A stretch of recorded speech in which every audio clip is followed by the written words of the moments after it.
In the quest for diversity, equity, and inclusion, many managers embark with good intentions, believing they hold the lantern of progress. But too often, they find themselves stumbling in the dark, grappling with challenges they didn't foresee. It's a journey fraught with complexities and nuances, where the road to true inclusivity is riddled with obstacles. Welcome to our exploration of the most common mistakes managers make when implementing DEI practices. It's a journey through the maze of good intentions, where missteps can lead to unintended consequences. But fear not, for in understanding these pitfalls lies the key to forging a brighter, more inclusive future for all. Diversity, equity, and inclusion practices aren't just buzzwords.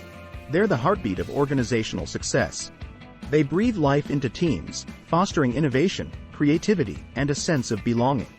Yet, despite their undeniable importance, many managers find themselves adrift in uncharted waters, unsure of how to navigate the turbulent seas of diversity. But let's take a step back. Why are diversity, equity, and inclusion practices so crucial? It's simple. They're not just about ticking boxes or appeasing quotas. They're about creating an environment where every individual feels valued, respected, and empowered to bring their authentic selves to work. They're about leveraging the unique perspectives and talents of each team member to drive collective success. So, what are the common mistakes that managers make on this journey towards inclusivity? Let's shine a light on them. First up, communication, or rather, the lack thereof. Effective communication is the lifeblood of any organization, yet all too often, managers fail to engage in meaningful dialogue about diversity and inclusion. Instead, they tiptoe around the subject, fearing discomfort or controversy. Then there's tokenism, the practice of superficially including individuals from underrepresented groups without truly valuing their contributions. It's like planting a single flower in a vast garden and expecting diversity to flourish. It's not enough to simply meet quotas or showcase a diverse facade. True inclusivity requires a genuine commitment to equity and belonging. And let's not forget about bias, the silent saboteur lurking in the shadows of decision-making. Whether conscious or unconscious, bias has the power to undermine the very foundation of diversity and inclusion efforts. It colors our perceptions, skews our judgments, and perpetuates systemic inequalities. It's a formidable foe that must be confronted head-on. Now, let's delve deeper into each of these challenges. Imagine a workplace where dialogue falters, where diversity is just a checkbox, and where bias seeps into every decision. These mistakes aren't just harmless blunders, they have a real impact.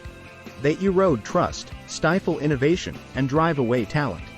But by shining a light on these pitfalls, we can begin to chart a new course, one guided by empathy, understanding, and genuine inclusion. Take communication, for example. When managers shy away from difficult conversations about diversity and inclusion, they miss out on valuable opportunities to foster understanding and build solidarity among team members. By embracing open dialogue and actively listening to diverse perspectives, they can create a culture of inclusivity where every voice is heard and valued. And then there's tokenism, the well-intentioned but ultimately harmful practice of tokenizing individuals from underrepresented groups. When managers focus solely on meeting diversity quotas or showcasing a diverse image without addressing underlying systemic issues, they risk alienating those they seek to include. True inclusivity requires more than just surface-level representation. It demands a genuine commitment to equity and belonging.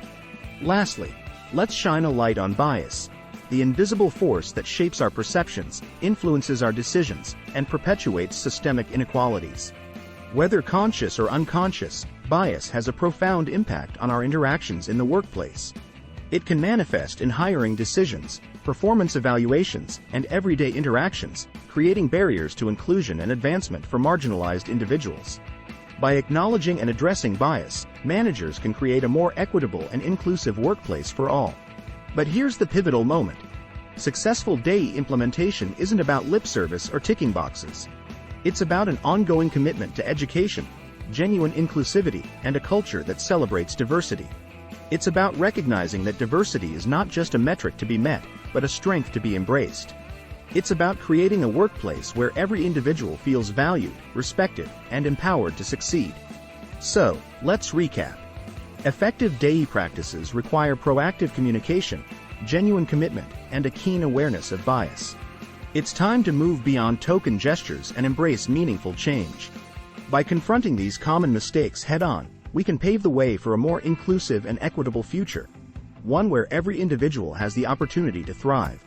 In conclusion, the journey towards diversity, equity, and inclusion is not an easy one, but it's a journey worth taking. By understanding and addressing the common mistakes that managers make, we can create a workplace where everyone feels valued, respected, and included. So let's commit to building a brighter, more inclusive future for all. Now, we want to hear from you. Share your experiences with DEI practices in the comments below. And don't forget to subscribe for more insights on effective management strategies. Together, let's create a workplace where diversity is celebrated, equity is upheld, and inclusion is the norm.